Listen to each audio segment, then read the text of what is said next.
Bonjour à tous, ravi de vous retrouver aujourd'hui. La vidéo va se tourner en deux parties. La première, on va faire le tour pour voir l'évolution de ce qu'on a planté et semé au potager. Ensuite, on fera un point en deuxième partie sur la fête de la biodiversité qui s'est déroulée à Salon-la-Tour en Corrèze. On va commencer par les choses qui fâchent, c'est-à-dire l'ail. Comme vous pouvez le voir, mon ail a chopé la rouille. Donc je ne sais pas si le rendement va être au rendez-vous.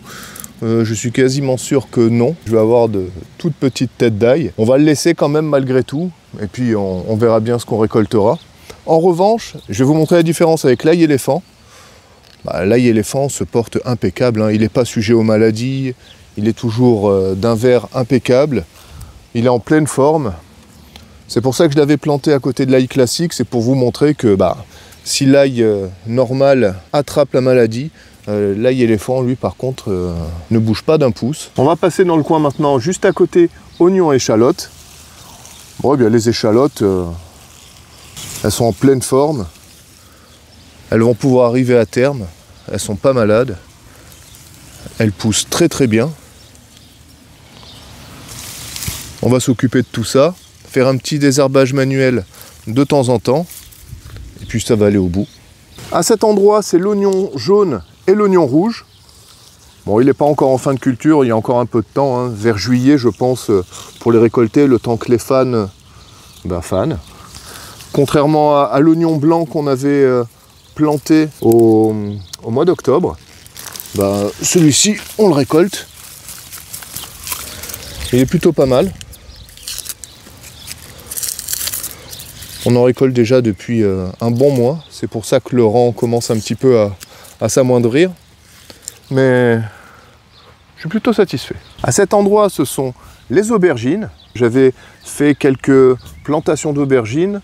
Aubergines de Barbentane et aubergines rondes à œufs. J'avais aussi à l'axe de la planche semé quelques radis. Voilà, il y a un beau trio.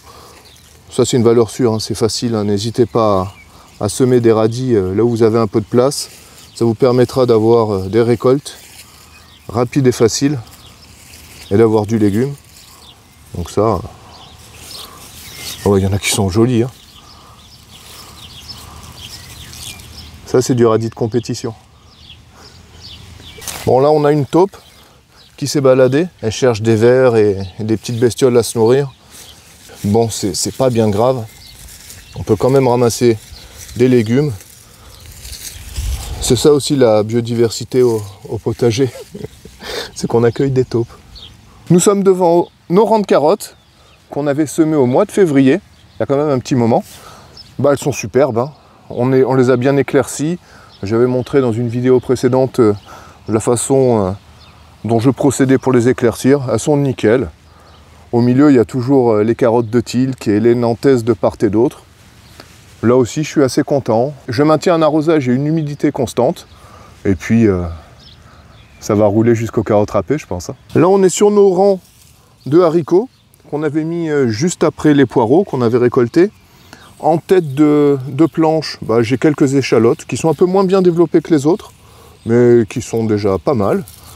Même si elles arrivent à terme et à mûrir un peu plus tard, c'est pas grave. Ça échelonnera les récoltes et ça ira très bien. Bon, les haricots, j'ai dû refaire un ou deux semis supplémentaires parce qu'en ce moment, je ne sais pas si chez vous c'est pareil, mais nous, on a pas mal de limaces et ça clairsème un petit peu les rangs et nos semis. Mais malgré tout, elles nous en ont laissé encore un peu, donc on aura des haricots. On a nos rangs d'épinards, enfin notre rang d'épinards. Il a bien donné cette année, il nous en reste encore, mais il va falloir qu'on se dépêche parce qu'il va pas tarder à monter en graines et après on n'aura que très peu de feuilles. Bon, sur cette planche, il y a un peu de tout. On a des piments d'Espelette, des poivrons, il y a pas mal de variétés, je ne vais pas toutes les citer parce que je ne me rappelle plus. Mais j'ai aussi mis des salades entre mes poivrons. Ça sert de couvre-sol et puis ça permet aussi de multiplier les cultures à un endroit et d'avoir un petit peu plus de récolte.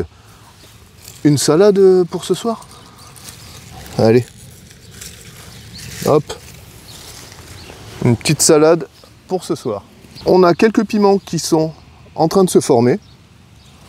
Ce sont les piments d'Espelette, donc on va les laisser croître tranquillement. Ils ne sont pas jolis, mais les prochains seront plus beaux. À côté, c'est pas une mauvaise herbe. À côté, c'est un petit pied d'aneth qui a repoussé naturellement des graines qui étaient tombées des plantes de l'année dernière. On va le laisser. Là, c'est notre petite parcelle de pommes de terre. Il n'y a pas grand, il y a 5 mètres carrés de pommes de terre. Mais vu que j'ai mis pas mal de matière organique, je m'attends à une récolte normalement assez correcte. À cet endroit, tout le long, on a notre rang de petits pois. On commence déjà à en récolter quelques-uns. Ils sont plutôt sympas.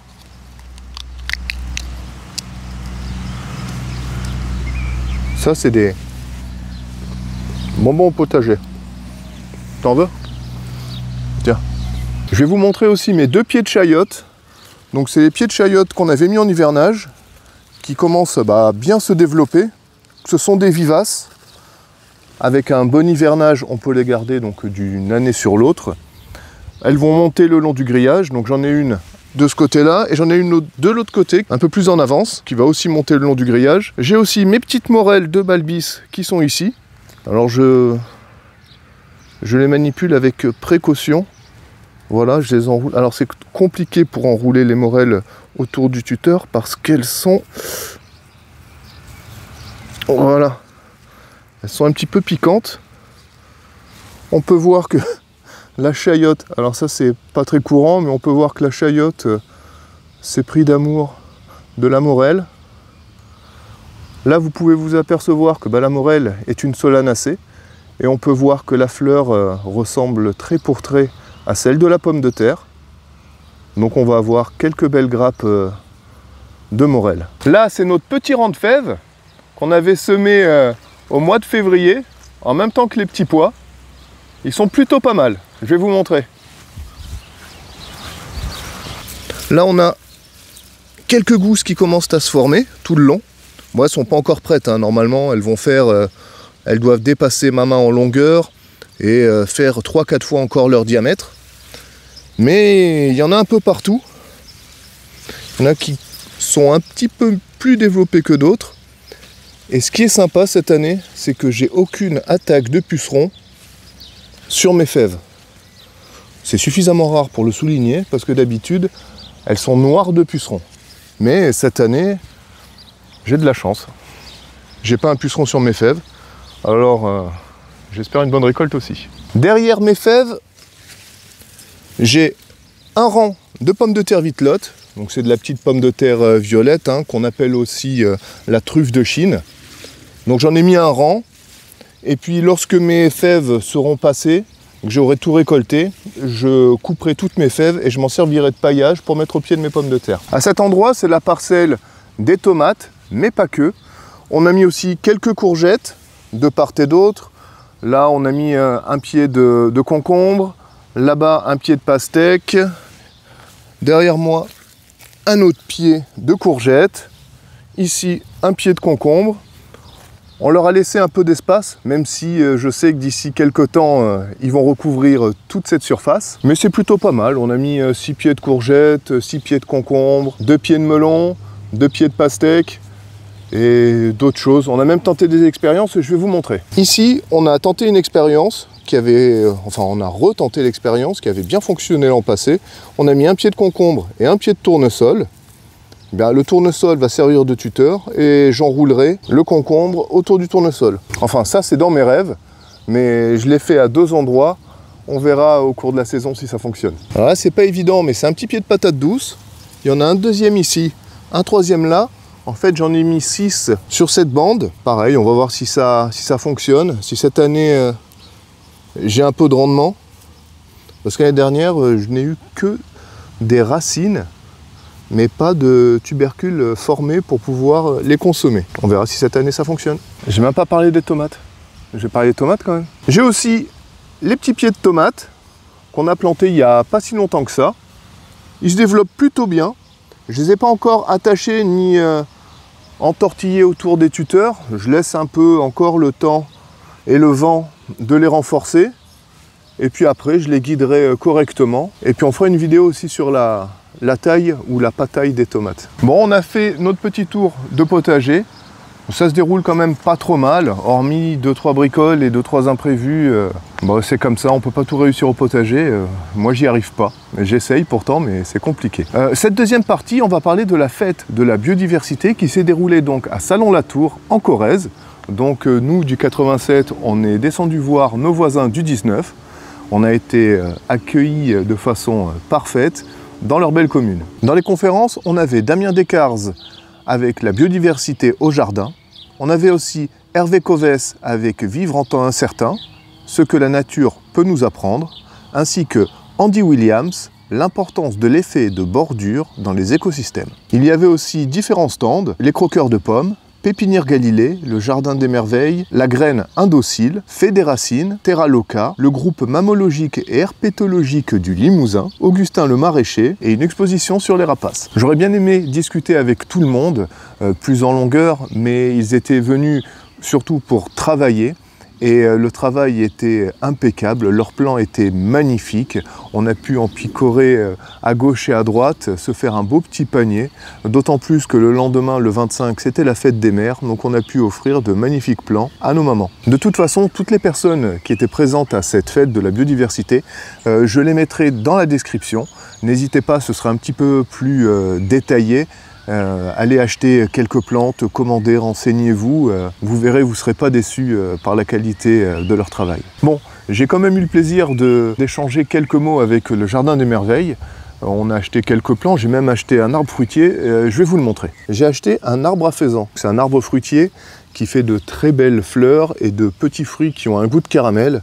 J'ai demandé au Jardin des Merveilles si l'arbre donnait des fruits avait un goût de caramel. Il m'a dit non, ça n'a pas un goût de caramel. Il m'a dit ça a carrément un goût de caramel. Si jamais le Jardin des Merveilles passe par là, j'en ai pris grand soin, je l'ai bien planté et j'espère bien donner des nouvelles des fruits lorsqu'il en aura. Je lui ai demandé aussi si je pouvais prendre une photo parce qu'il était là et que je me suis dit pourquoi pas.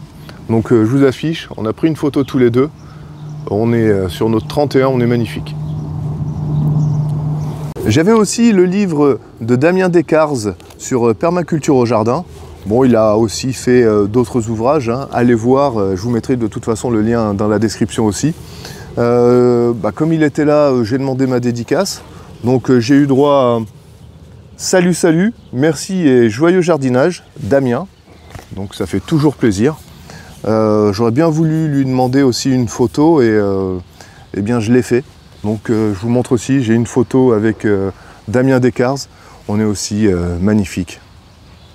Il y avait aussi une balade de 11h à 12h30 avec Caroline Père, les animaux qui vivent entre deux milieux. On a pu découvrir à l'initiative de la mairie et de la commune ce qu'ils appellent des livres vivants. C'est-à-dire que à l'entrée d'une salle, vous aviez un classeur qui était composé de différents thèmes.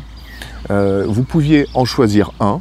Et vous aviez une personne qui vous expliquait un petit peu le thème que vous avez choisi. Nous, on avait choisi la lactofermentation, donc cette personne nous expliquait un petit peu tout le processus. On a pu goûter des boissons à base de bambou, des boissons lactofermentées à base de glycine, pas mal aussi des limonades. Donc c'était vraiment très sympa d'échanger avec cette personne qui s'appelle Carole Alcover. Il y avait aussi d'autres personnes qui s'occupaient d'autres thèmes, comme les poules ou la rénovation écologique. On a vraiment passé un très bon moment. Si vous avez aimé cette vidéo, n'hésitez pas à commenter, liker, partager et à vous abonner. Et surtout, n'oubliez pas, soutenir les acteurs de la biodiversité, c'est aussi simple que ça. N'hésitez surtout pas à commenter, liker, partager et vous abonner. Cela contribuera grandement au développement de la chaîne. Et encore merci d'avoir suivi cette vidéo. À bientôt.